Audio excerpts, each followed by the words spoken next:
Welcome to the Block of Rock, the podcast about rock stars and their stories. My name is Uwe, and I'm gonna take you backstage and present to you the stories behind your legends. Of course, we're talking about the music that connects us all, but also about the people behind it. What inspired and motivated them, how did they create their brand, and what kind of rockstar tips do they have for you outside?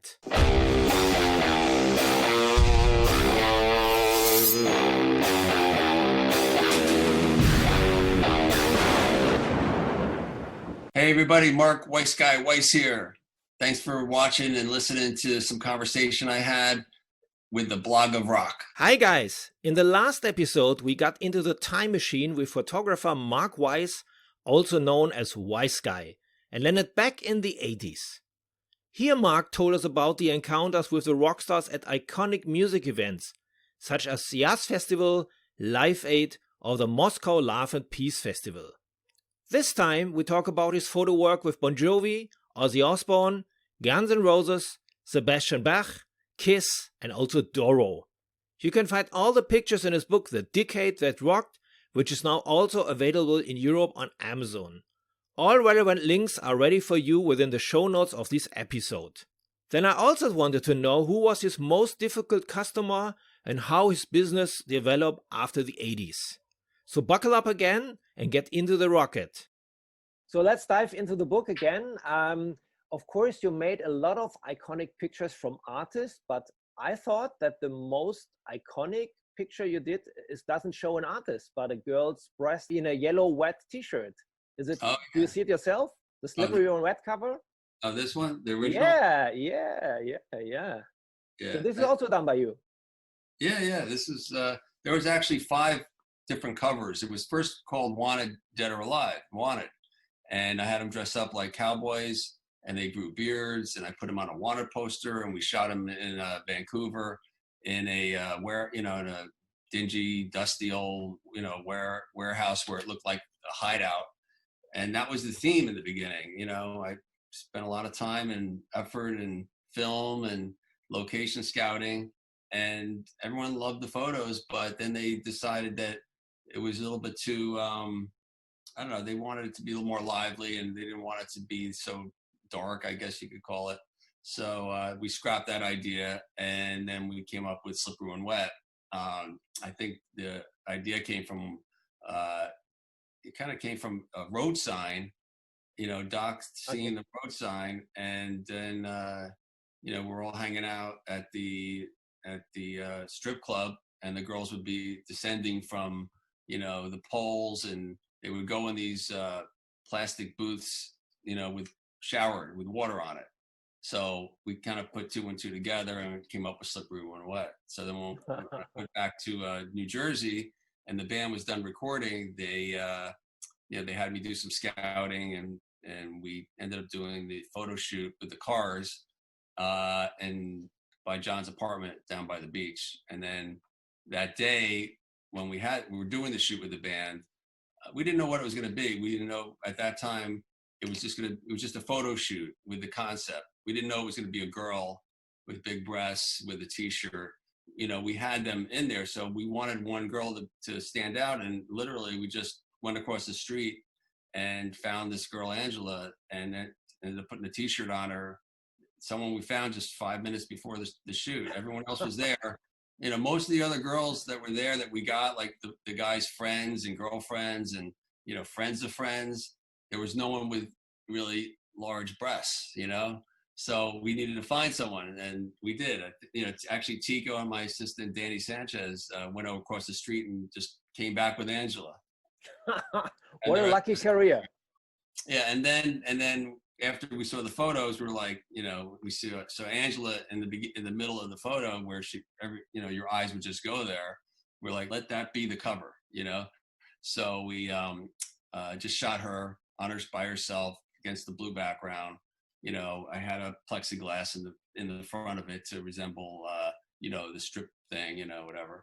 And then we just, had some fun, taking photos of her breasts. Rest is history. Little spray bottle, little ice, perk things up a little bit. And that was it. So we thought that was it. until the PMRC hearing was kind of going on, which I was there previously with Dee Snider at Sister, and I was there. You know, Dee was fighting for the freedom of speech and not to get those stickers on it. I recall. So all that was going on, and Walmart and a lot of the, you know, the stores that would carry, you know, mainstream records, they didn't want it to get, you know, blacklisted, and not, the word was out that this cover, or it was already printed, was going to be going out, and then word got back to the record companies like, you gotta scrap this. You know, it doesn't matter how many copies I think they printed like, you know, 200 or 300,000 copies already. Really? And they just threw them in the garbage. I think it was released in Japan, and we had to come up with another idea like really quick, you know. So that's when John just called me up like the day before. It would have been if we didn't do it, that we didn't come up with an idea that day, then, you know, the record would have been on hold, and it had to go out on that day, you know, just the way the marketing was set up. So he just came in and he just, you know, he said, you know, he said, I'm coming over to the studio, get me a black plastic bag and, you know, get a spray gun with some water. I put some oil in it to make it like kind of drippy, and I sprayed it on, and he came in. As soon as he got up the elevator, he just wrote "slippery when wet," and he's like, that's it. And I said, do you want to see the Polaroids? He goes, no, just send it. That's the cover. Done. And that was it. And how was the bill just on this? Oh, you know, it's, you know, the thing is, it ends up that I didn't even bill him for any of those shoots, because, you know, I used to take so many photos of them, and I used to like get them into the magazines. Yeah, so, okay, I understand. Yeah. It went through so many different incarnations that I forgot to even bill them for the cover. I mean, they used the picture for other things, like, you know, for T-shirts that I would, you know, make money on here and there as but for the actual album cover, I don't think I ended up getting. I'm gonna have to look into that. Let's talk about some of our favorite artists. You already mentioned Ozzy, where you have a really close relation to, and how did you get in touch with Ozzy and the camp? And is there any story you would like to share with us about him? Well, the first time I met him was I had an assignment from Circus Magazine to do a shoot called Most Athletic. It was called a high school yearbook, and he was known to jump up and down a lot. So, you know, we gave him Most Athletic. And there was supposed to be a small black and white photo. So we did a shoot for that, and that consisted of, to my surprise, he came out with, I brought boxing gloves. He came out in a pink tutu. And when he came out with the pink tutu, I saw his boots in the corner, red boots. I said, how about we just put that on? It kind of like a play of all fairies wear boots. And he did it. He was a good sport. We did that. You know, we thought, all right, it's going to be a small black and white, not a big deal. And I did other photos too of him just, you know, looking cool, rock star stuff. And that was supposed to be the cover. But when I handed it in to the magazine, they ended up running the photo in color on the cover. And to everyone's surprise, you know, it wasn't supposed to be the Prince of Darkness in a pink tutu with boxing gloves on the cover.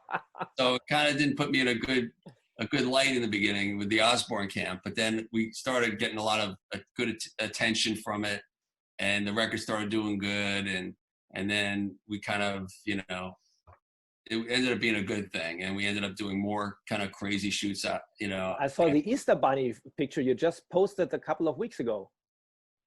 Yeah, that's, you know, that was in 1984, I believe I shot that, or 1983 or 1984, and that was another little kind of accident. And he came to my studio. We were supposed to do a photo shoot for Faces magazine, and Ozzy comes in and he goes, "What's that over there?"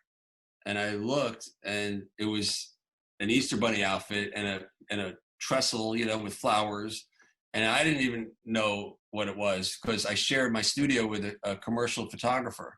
So it kind of caught me by surprise. And Sharon and Ozzy walked in, and I quickly said, I said, what do you mean? What's that? That's what you're gonna wear for the cover. He's like, what? And then he looked at me, you know, he's like, really? I said, yeah, let's do a hop to it, you know?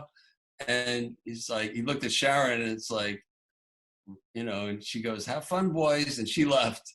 And then I actually got him in the costume. You know, we had fun, you know, but, you know, and then afterwards we did some other shots and then show a little bit. I'm sure you're prepared as some pictures of Ozzy for us.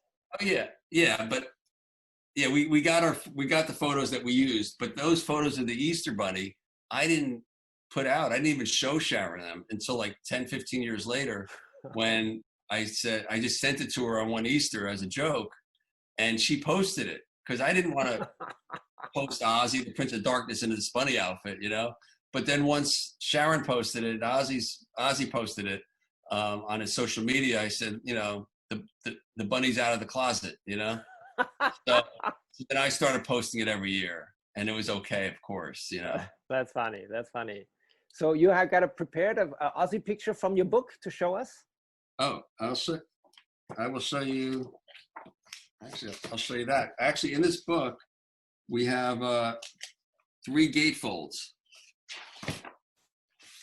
And I'll show you how it works here. This is from a shoot. Oh. That was from the shoot. It was called Diary of a Mad Housewife. We kind of did a play on words for a magazine cover. And we kind of ironed Amy. And then this is the gatefold, how it opens up. Ah, the bunny. Yeah, that's right. Yeah. That's great. So happy Easter. Yeah. That's cool. Yep. And yeah, then, so the Ozzy stories are great. Oh yeah. This is when they were on the road with Motley Crue. Ah, yeah. Him and Vince. It's another one of our shoots. Another star you've been pretty close, which was not easy to catch for interviews in Europe, but you got a better contact, was Axl Rose, or the Guns N' Roses guys, because they were quite problematic in the beginning for us. Even later on, it was not easier, but you met them really at the beginning. Yeah, I was 1986. I actually just photographed Sebastian Bach when he was in a band called Madam X, and that was when, you know, Sebastian's hair was like really high, you know. And then I went to California to do a photo for Hit Parader.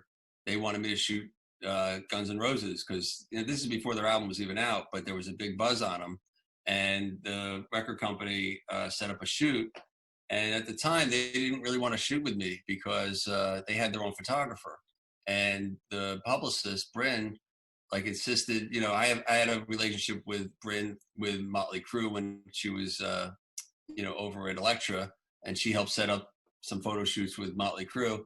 And she kind of put her foot down, said, you know, it's really important. You really should shoot with other photographers. He can help you get into some magazines.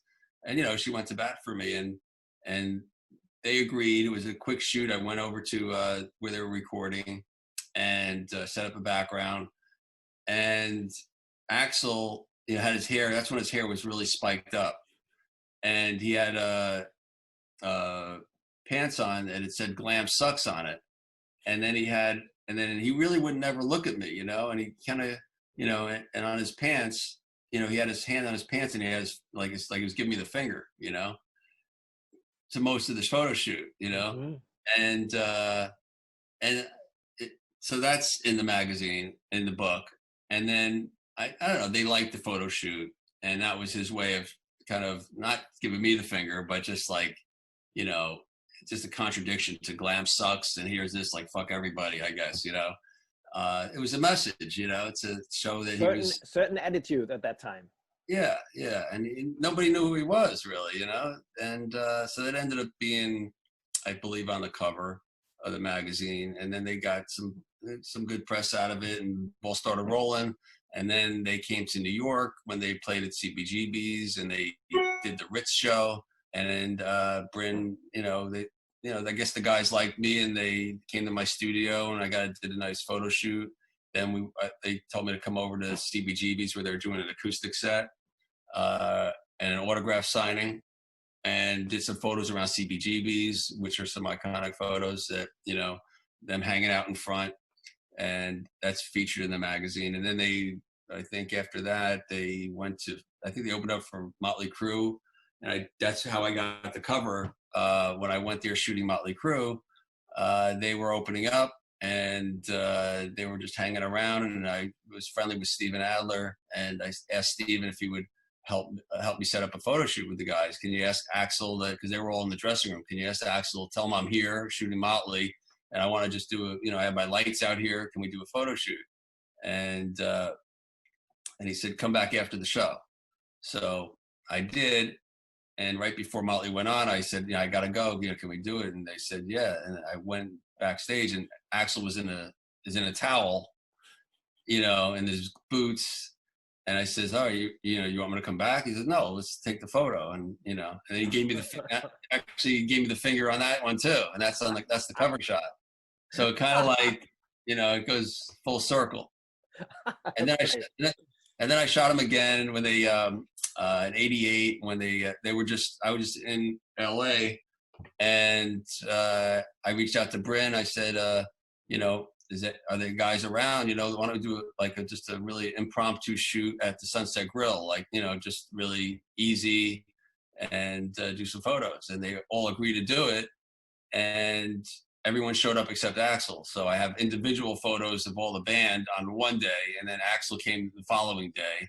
So I got all 5 of them, but it's not a band photo in front. But those again, Axl had the full beard, and that's opens the book up. That's great. Can you show us a picture from this? Oh yeah.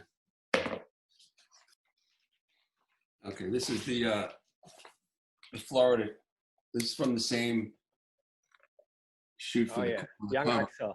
He put his clothes on. He put his clothes on there. And then this is the CBGB's photos. And then this is a gatefold too. Oh, great. Slash. Yeah. And then this is from my studio in New York City. Then they came up. Another guy you've already mentioned, I think he's also a close friend of yours, is Sebastian Bach from Skid Row. Yeah. So I met Sebastian, and like I was saying before, I shot the Guns. Madam X hired me in 1985 to shoot them with Brett, who was the singer. He had half white hair. Yeah, I remember. Yeah, this band with Roxy. Yes, and Don Arden was managing him. So they hired me to come out and shoot Madam X. That's how I met them, and that's featured in the book. That picture. And then a year later, I got a call from Roxy or Maxine, and she said, I have a band with a new singer. And I went, okay, that's cool. So, fly me out there. I gave them my fee. They had an investor. And, that's when I first saw Sebastian. I was like, that guy looks like a rock star. And then they were rehearsing. So then they started singing. I was like, oh my God, that guy sounds like a rock star. And then I met him, as soon as I met him, he brings me, he goes, hey, Mark, how's it going? And you got to meet my hot girlfriend, and he, introduced me to his girlfriend. And I said, now that's a rock star, He was 17 years old, I think, And so that's where we first met.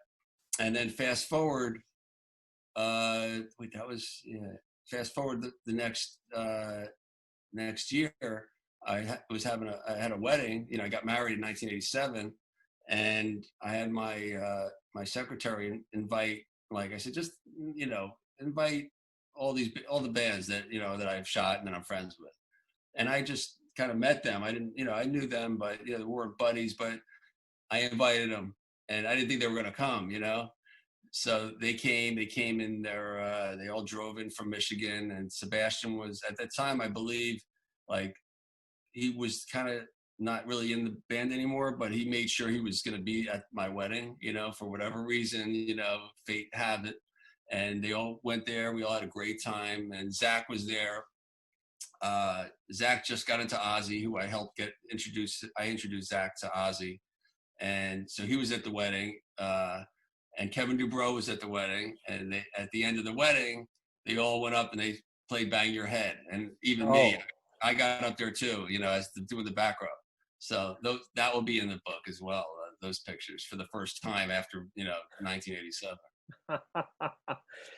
That's why Sebastian has a kind of experience to be the best man, because I would say 10 years ago, I witnessed a wedding ceremony by the promoter of the Bang Your Head Festival, which is one of the biggest classic rock festivals in Europe. It's taking place usually, if there's not Corona, in the southern part of Germany. And Horst and Ines, his former girlfriend, now wife, they married with the best man, Dee Snider and Sebastian Bach. Oh, wow. So it was a great ceremony. It was in a tent next to the stage, and it was, of course, lots of press people there. It was a very nice thing for the media as well. Yeah. Did he and Sebastian jam at all, or did they play together? They played, yeah. He played there with his solo band, yeah, at that time. I think it was 2006, 2007, somewhere around this, yeah. Mm-hmm. So it was nice. That's where I met him too as well. So let's go to some even bigger guys, the bigger from space to Kiss, because you mentioned them already. You did pictures of them in the early days and then got arrested, but I'm sure you met them later on a couple of times, masked and unmasked. Yeah, well, I started working for Faces magazine in '83 is when the magazine started, and we wanted to do a photo shoot. They just announced that they were taking their makeup off, and they just went on MTV to show themselves. And we took the opportunity, since my studio was in New York and they were in New York, and we asked them to if they would do a photo shoot. And so I did the photo shoot with them without makeup for the first time. And then they asked me to do some pictures, them rehearsing, and I started becoming their photographer. They liked me. Their management hired me. They needed to get into the magazines without their makeup. It's like a whole new thing. And I was able to help them assist to get into the magazines. So, they liked me, they trusted me. And, it was kind of ironic that, like, when I was 17, like maybe 4 or 5 years later, or before that, I was getting arrested, and a block away from the Madison Square Garden was my studio where I'm shooting them, and I always loved Kiss. And never full circle. Yeah, definitely full circle. And I started working with them. And then when they came out with Animalized, I did pictures for the cover and inside the tour books. And one of the tour books that they did, they used 4 photographs of the band, and it was a very conceptual shoot. A lot of playmates, a lot of each guy had their own kind of scenario. Like Paul had the nurses, and he was in a nurses. Okay. I created a like a a hospital bedroom, or kind of say, without the girls like crawling around. Gene had this throne with all the girls, like I'm talking like he wanted 20 girls. So there's like 20 girls in the room. Eric was in the jail with 2 girls, and Bruce was on a motorcycle with a girl. So those are those were in the tour book. So whoever has that tour book definitely has it. But they're going to be appearing for the first time in the book. Cool. You got them ready for us? Yeah, sure. There we go. All right, here we go. There we go. Girls. Yeah. Oh, there's Paul. And Eric had actually 4 girls. Yeah, and the boss. He had a whole bunch. When we talk about the girls, I mean not only the girls in the back, but also the girls in the front. We have one common friend, which is from Germany, actually, Doro. And I know you shot Doro also a couple of times, but you shot a very important cover of her career. Right. That was it ended up being in Metal Hammer. It's right here. That was done. Yeah, she wanted to do something very like fantasy. So she loved wolves, and she liked the outdoors, and she liked smoky and mystical a bit. Yeah. So she told me what she liked. Yeah. She walked into my studio, and that's what it looked like. And she was like, she just couldn't believe it. So, yeah, and she was great. She still is. I just saw her at the Monster Rock Cruise, and still has it. Always did. And we did a couple shoots after that as well. Yeah, we've met a couple of times, because when she started with Warlock in Germany, I started the magazine. It was around the same time, early 80s. And of course, we met in the little clubs at that time. And later on, when she became bigger and of course played the biggest festivals like Wacken Festival in Germany, we met a couple of times. And she's still so nice and so sweet. And she's so dedicated to her fans, like almost no other artist I know. No, it's true. Yeah. She never got married. She never had kids. She's a true rocker.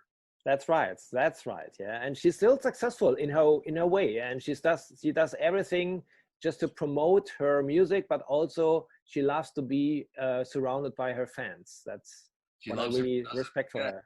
Yeah, no, those are her babies. Rock and roll. She never gets tired, and yeah, that's. What was the most challenging rock star you worked with? Oh. Because up to now it to me it sounded like you had a lot of fun, but I think that this is only the good side. I think there might have been some more challenging duties for you. Well, there's really only been one, actually, which is featured in my book. Let me see if I can find it. I always forget, like, my memory is so bad, like I should know what year these bands that I shot, at least know that. I mean, I've lived this book for 4 years, but I still gotta, like, I gotta go through it one day and just, well, I'll tell the story, and if maybe I find it, or you have to wait for the book to see it. But it was, I did a shoot for Danzig for the cover. Yeah. Not the cover, but the inner, like you pull it open, and it's like got the two, the two sides on it, the gate, kind of a gatefold, and because the cover was the illustration of the skull. I recall that.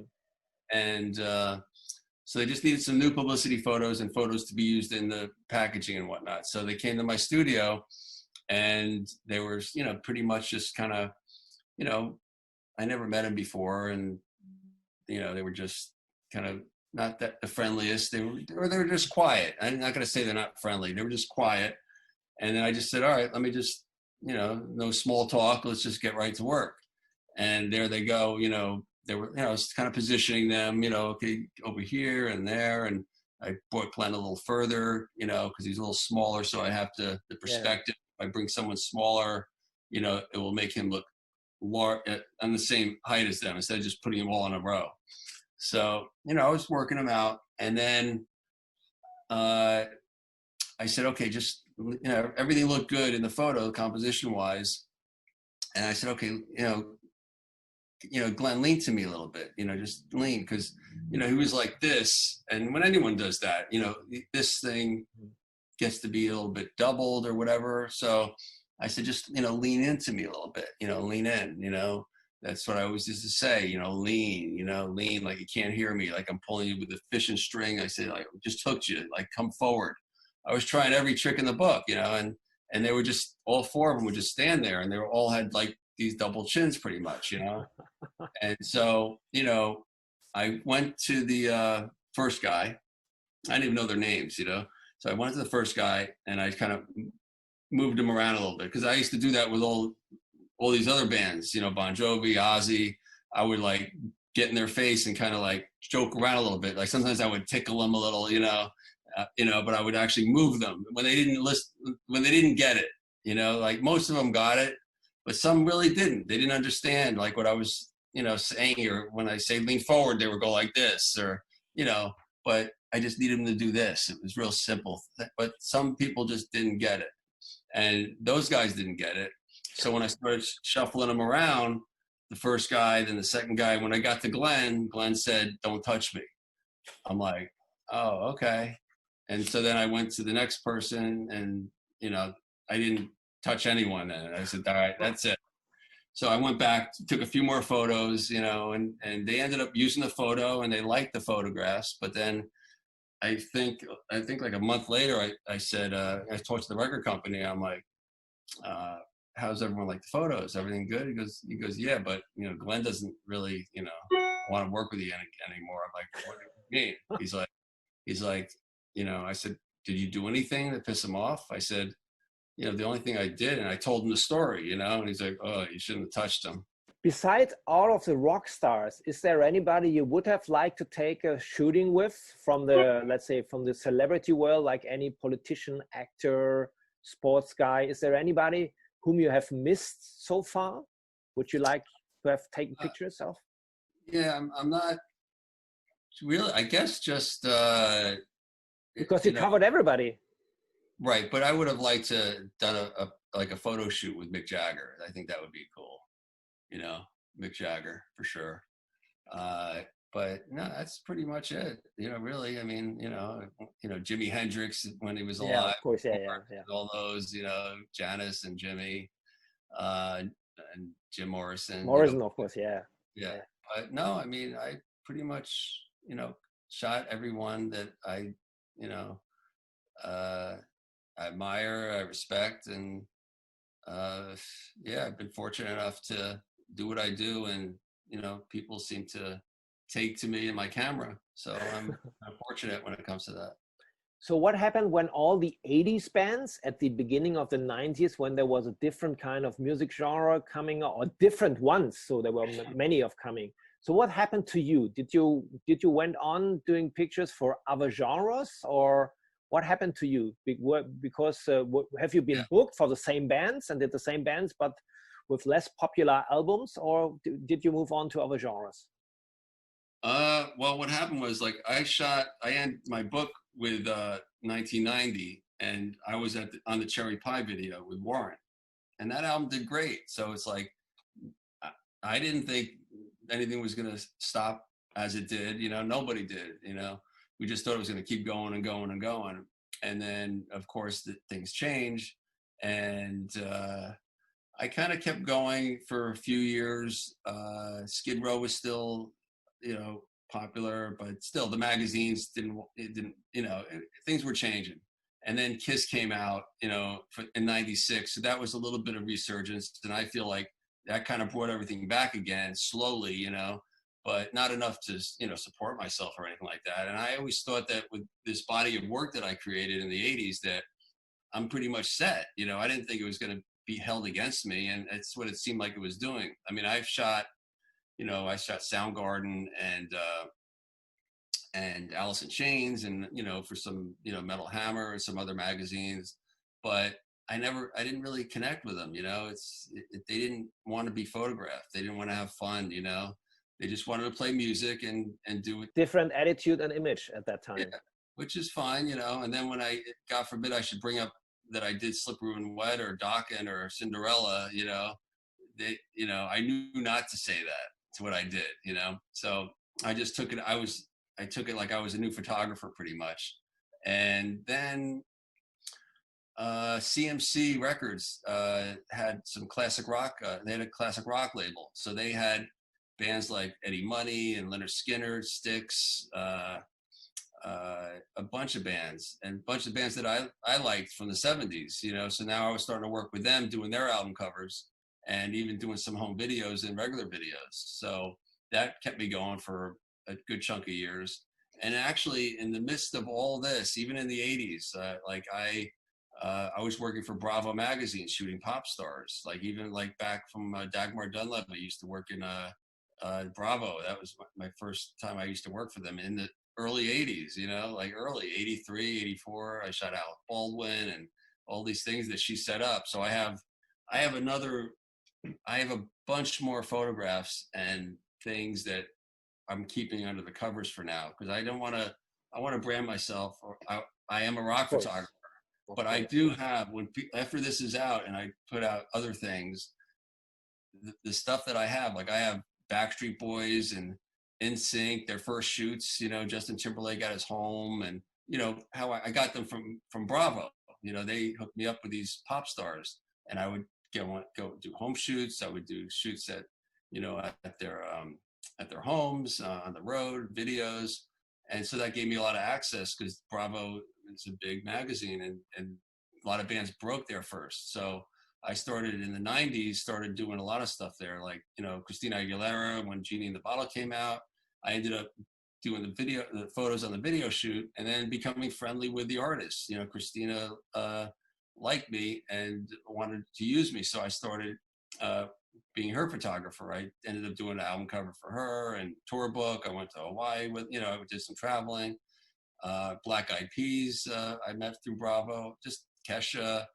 And then we started doing all the hip hop stuff, like Usher, and I mean, you name it, you know, like I have all these, you know, for a good 10 years. And, you know, then, you know, I worked with Alex, and I worked with Rachel, and it just snowballed into, yeah, like nothing really stopped, you know. And then when I would always shoot the bands that I loved, you know, but they would be playing clubs at that point, or they'd break up or come into other things. So I'd always stay in touch with them. And then they slowly became, you know, everyone started like getting themselves together and becoming, you know, rebranding themselves, you know, Poison, you know, Bon Jovi was always on the top. And I actually went on a 6-week South American tour with them. So I did their tour book, and so I went to Japan, you know. So I was kind of doing little bits and pieces, and I don't know. Next thing you know, it's 2020, you know.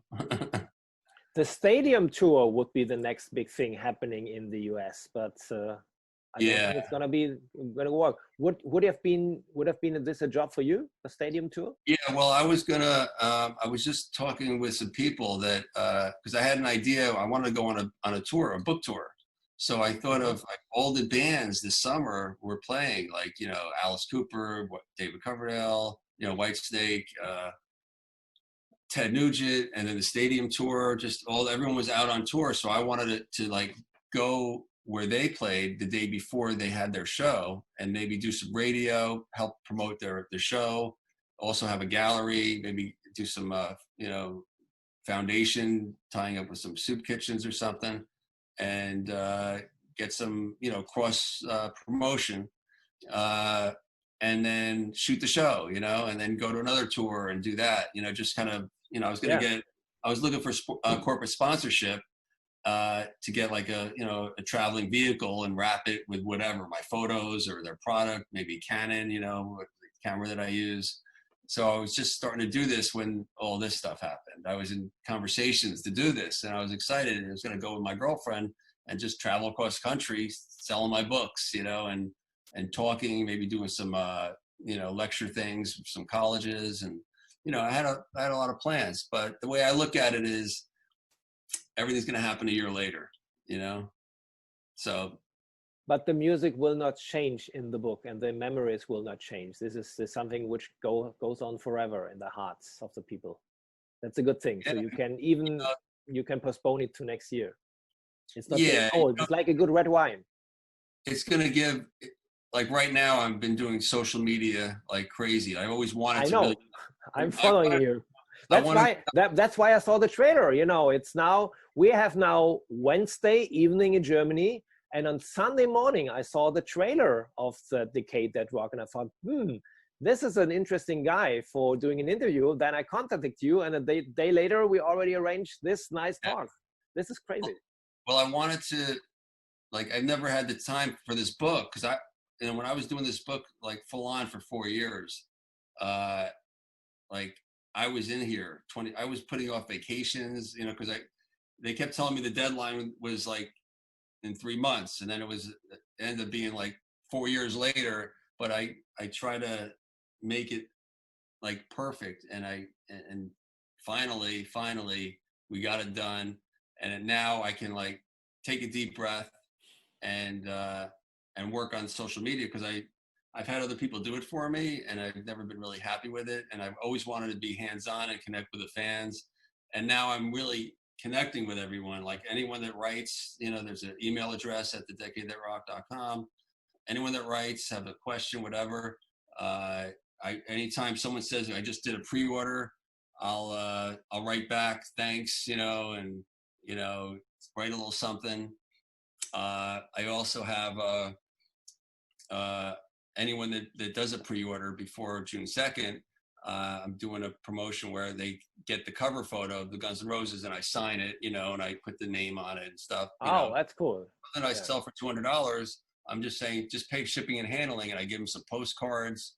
And fans are posting and so we just got it. It's great. Thanks for the extra postcards. And so it's just I've been wanting to do this. Connect with the fans. And then I end my book with Eddie Trunk did the afterword. Actually, Rob Halford did the forward, and Eddie did the afterword. And right before the afterword is this fan. I used to get fan mail back in the '80s, and I used to just put it in a box and I just organized it for the book. And, I thought I wanted to put a lot of it in, but there wasn't room, So there was one that stood out that says it all, it was perfect. It's like almost I wrote it, So it's in there as a full page next to Eddie's afterward. It's just from a fan talking about me. And, so I like fans, and I actually have a page on my The Decade That Rocked called Fanatic, and I have some of those I have the fan mail, and I used to always photograph the fans. So in every chapter, there's a photo of a fan from one of the bands of that chapter, and then there's a photo of me too with the band in that chapter. So it's kind of a consistency kind of a thing that I like, to do. I really love to hear when people create their own brand, because I'm coming not only from the journalist side, but I also studied marketing, and I always loved branding. And when I saw initially the trailer, I saw the book, and then later followed you on your page, I really enjoy it that you make the decision to create not only your personal brand, Mark Weiss or WEISSGUY, but also the brand on your own, which could be even a band logo. Yeah, the Decade That Rocked. This is something which I really liked, and it looks so natural and so authentic. I really want to say thank you for taking the time to talk with me. I really appreciate this. Of course, in Corona times, everybody maybe got some more spare time around, but so when is your next shooting? Do you know it already? No, how can anyone know? It's, I don't know. I mean, I set up a studio in my house. So there's a lot of local bands and whoever has the balls to call me to see if I'll shoot their band, I'll do it. And I'll do it very reasonably. I say, come on over, because, they think that I'm unreachable because of the success I had. But I love shooting new bands. So, if they come in, I have a reasonable price and they come into the house. I'm working in my office while they spend, an hour or two getting dressed and getting ready. I'm here still working, hanging out, doing my thing. And then when they say they're all ready, I'll go out there for an hour and knock it off and give them something that they can work with and develop, just like I did with all the other bands that were just starting out. So, and then I have new friends, most of them end up being friends too. I like being around people. That's right. Really like it. So when people now, they got a certain kind of appetite for your book, we can order it on Amazon in every country or around the world. So it's available already. It's a pre-order status I've seen. And you can pre-order it on Amazon right now. And then I know there's certain countries that don't, that Amazon doesn't sell to, but on June 2nd, if you go to the publisher's website, Insight Editions, they'll ship anywhere in the world for like a very inexpensive flat fee, like $12. They'll send it anywhere in the world.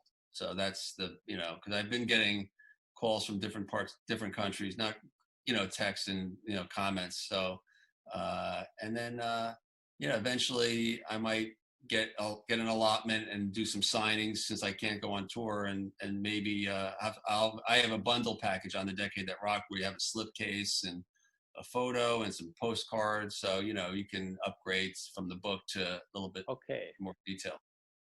The shrine. Yeah. T-shirts. I'm working on T-shirts now too. So hopefully that will get in there and, just having fun with it. Great. I'm really looking forward. I ordered already my copy as well at Amazon in Germany here. And if you want to do it, do it. Here's the link. go on, click on the link and order the book. And Mark, thank you very, very much for taking the time. I wish you all the best to come out of these crazy times now and keeping your memory for the Degenerate Rock. So all the best to you, Mark. Hope. Thank you. Oh, the Bible. That's almost the Bible, the 80s Bible. So thank you very much and take care. Bye-bye, Mark. Thanks for having me. Anyone who's really got an appetite for this Degenerate Rock and also has an empty list for Christmas should wish this masterpiece, weighing almost 3 kilos and almost 400 pages thick, or just give yourself a gift. Books educate people. If you have enjoyed this episode, please follow my stories about rockstars at the podcast dealer of your trust so that you don't miss the next episode. You can get it as a free subscription from Spotify, Apple Podcast, Amazon Music, Deezer, SoundCloud, YouTube, and the podcast portal from Google. You can also listen to the stories that have been already published there, because there's new food in every week. And above all, tell your friends and share the good news on social media. Follow me also on Facebook and Instagram. You can find me under the Blog of Rock, and there you get more photos and videos about these episodes. Alright, then let's hear again next time. Until then, keep on rocking!